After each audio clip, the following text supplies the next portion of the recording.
remarkable, really. Yeah. No, it does glow. It has a glow about it.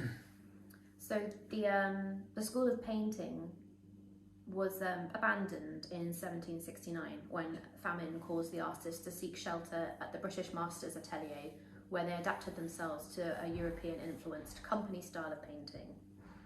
And the company style of painting, I think, refers to the East India Company, because they had a style called company art. That sounds bleak.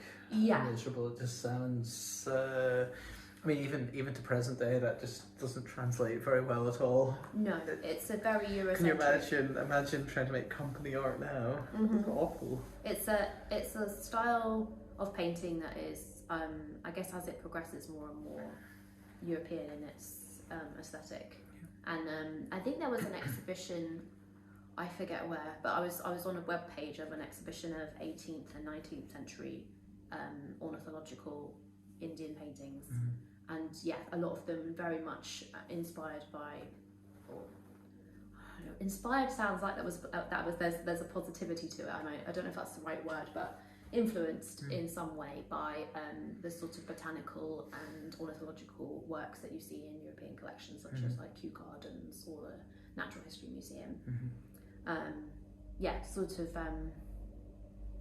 what's the word? Prioritizing realism over art in some ways, perhaps.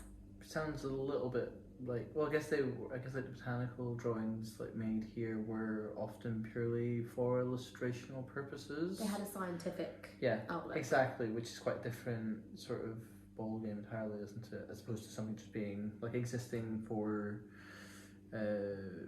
or like not necessarily existing to be beautiful, but existing and conversing with the idea and notion of beauty, or like the sublime, or anything that transcends or goes beyond science. Yeah. You know. Yeah.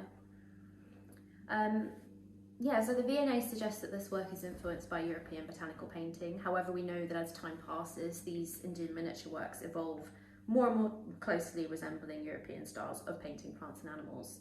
So we can perhaps conjecture that this was earlier, somewhere between the disbanding of the School of Painting and in that time in Murshidabad, where there was a strong European trade that wasn't perhaps as strongly influencing style, but perhaps subject matter.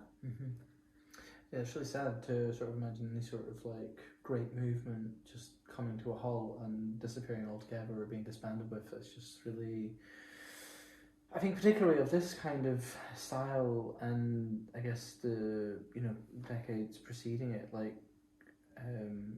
it would just be obviously much preferable that it just kind of continues. It's such beautiful sort of like movement, and like the whole history of it. Yeah, I don't know. Just feel like things like that disappearing. It's sad. I mean, I guess this work is particularly emphatic of that because it sits right on that edge of a disappearing art form. I don't know that I would say it. I don't know enough about the works to say whether that say that the art form disappeared entirely. I haven't gone that far. No, of course. But I would. It's still a disappearing art form in terms of its sort of linear trajectory and its progression uninterrupted. Nothing's completely uninterrupted, but there's a difference between, I guess, influence and like imposition. And I think like there's something about that style being imposed. It feels imposed.